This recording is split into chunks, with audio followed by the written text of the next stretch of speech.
ഒരു സ്മെല്ല് വരുന്നുണ്ട്. എന്ത് സ്മെല്ലാ സാർ? അവനെന്റെ ദേഹത്ത് മൂത്രമൊഴിച്ചല്ലേ? ഇല്ല സാർ.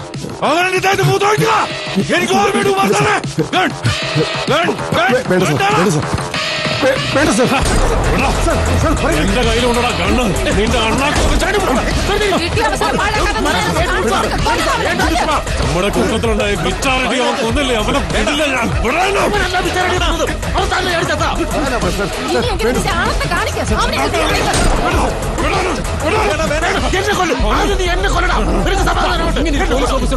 ശരിയല്ല. ഓടിക്കിടക്കുന്ന രൂപയുടെ ചരക്കാൻ നിലയിലുള്ളത്. എന്തെങ്കിലും സംഭവിച്ച സിൻഡിക്കേറ്റിന്റെ അവസ്ഥ എന്താ നോക്കട്ടെ. കോടിക്കണക്കിന് രൂപയുടെ ചരക്കാവുള്ളത്. അതിനെന്തെങ്കിലും സംഭവിച്ച സിൻഡിക്കേറ്റ് പിന്നെ എന്ത് ചെയ്യും? മുടിഞ്ഞു പോ. പുഷ്പ പിന്നെ എന്താവും? കൂലിക്കാരനാവും. അതുകൊള്ള മൊത്തം സരക്ക് പിടിച്ചിട്ട് ശേഷാചലം മുഴുവൻ വേലി കെട്ടി അതിന് കാവല് നിൽക്കുന്ന കാട് മുഴുവൻ അരിച്ച് പെറുക്കിയിട്ട് നിന്നെ പഴയ കൂലിക്കാരനാക്കുന്ന അവനെ കൊല്ലാനുള്ളതിന് പകരം നിന്ന് കഥാപ്രസംഗം പറയുന്നു.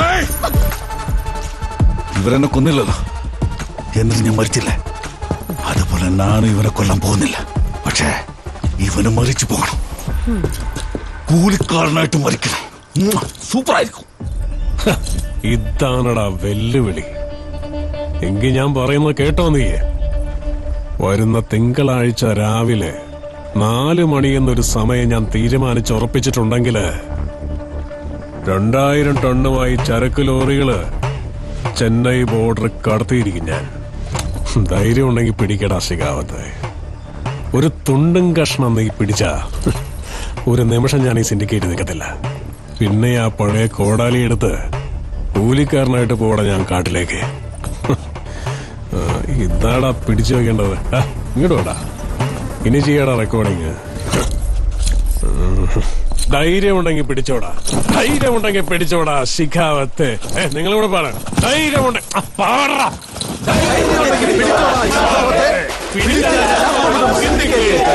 പിന്നെ ഞാൻ തോളിൽ കോടാലി വെച്ച് കൂലിയായി പോകുമിടാ കാട്ടിലേക്ക്.